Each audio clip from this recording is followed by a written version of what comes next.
कायदा हातात घेणाऱ्यांच्या विरोधामध्ये सक्त धोरण आखण्याची गरज आहे असं शरद पवारांनी म्हटलं। काही सत्तेचा दुरुपयोग करतात, त्याचे दुष्परिणाम बीडमध्ये दिसले तर बीडला पूर्वीचे वैभवाचे दिवस परत कसे मिळतील याची काळजी घेण्याची गरज आहे असं शरद पवार म्हणाले।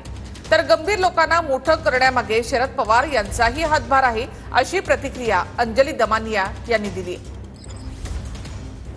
काही लोकांनी सत्तेचा गैरवापर करायची भूमिका घेतली आणि त्याचे दुष्परिणाम गेले काही महिने आज बीडमध्ये आपल्याला दिसत आहेत की राज्य सरकारने कोण आहे याचा विचार न करता जो कोणी कायदा हातात घेतो, वातावरण खराब करतो, अशांच्या संबंधी अत्यंत सक्त असं धोरण हे आखण्याची गरज आहे। आणि बीडला पूर्वीचे वैभवाचे दिवस आहेत ते कशी येतील याची काळजी घ्यावी।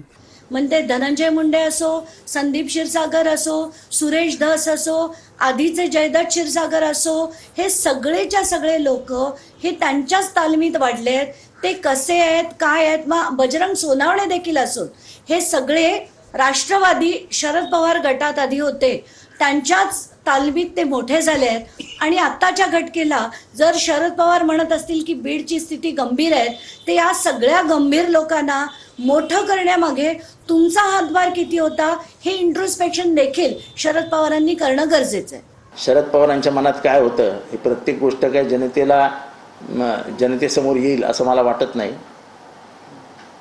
किती वेळा त्यांनी राजीनामे मागितले होते आणि कोणाकोणाचे मागितले होते आणि मग नंतर अंतर्गत दबाव कसे निर्माण झाले कदाचित अंजली दमानियांना माहीत नसेल। कधी जर ते वैयक्तिक मला भेटल्या तर मी त्यांना नक्की समजून सांगेन।